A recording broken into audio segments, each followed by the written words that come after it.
Prince Harry, the Invictus rock star. Duke gives high fives and poses for photos while flanked by bodyguards after cheering on heroes on day 2 of sports competition in Germany. Prince Harry left 2 young boys delighted today after giving them each a high five while he was being escorted by bodyguards at the Invictus Games in Dusseldorf. The Duke of Sussex was being walked alongside a grandstand by his security team, including ex-US presidential bodyguard Chris Sanchez and ex-Metropolitan Police officer Dave Langdown, when the 2 boys held out their hands for a high five. After Harry happily obliged the children, one of whom was draped in a Union Jack, jumped up and down in excitement, with one raising his fist in celebration. The Duke has been given a hero's welcome in Germany by those attending the latest iteration of the competition he founded for wounded and disabled military veterans. He arrived at the event trailed by dozens of excited schoolchildren who'd been given time off from studies to attend the event, and his chief bodyguard, Mr. Sanchez, led the way as the 38-year-old walked briskly to his seat in the grandstand. Harry, who's 5th in line to the throne, also posed for photos with competitors and was in a boisterous mood today as he joined in chanting at the track and field event. The Duke was cheered by the crowd as he took his seat at the grandstand at the Merkur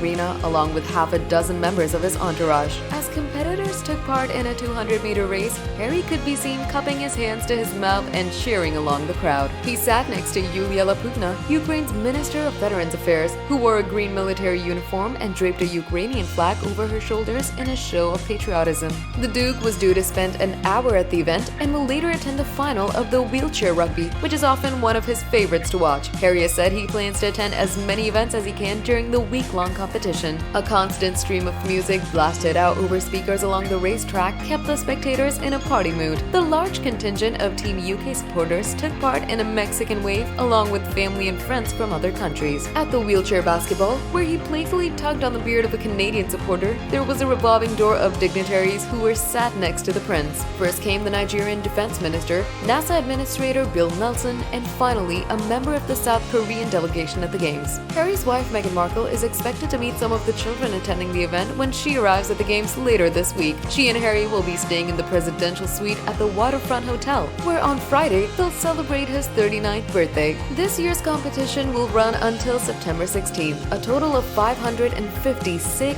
wounded, and injured performer and current military personnel from 21 countries are taking part in 10 team and individual sports. Team UK, who are captained by Royal Navy submarine officer Lieutenant Commander James Rogers, has been supported by the Royal British Legion in partnership with the Ministry of Defence. Harry revealed on Saturday at the opening ceremony that Meghan will be cheering for Nigeria at the Games this year after discovering that she is of Nigerian descent. The Duke said that while the Sussexes don't play favorites, the discovery means that things are likely to get a little bit more competitive between the couple. The Duke told the Pack Arena, "We're also very excited to have new nations join us. Let's hear it for Colombia, Israel, and Nigeria." He playfully added, "Now, I'm not saying we play favorites in our home, but since my wife discovered that she's of Nigerian descent, it's likely to get a little bit more competitive this year." Meanwhile, Harry has taken part in a penalty shootout on German TV and lost without scoring a goal.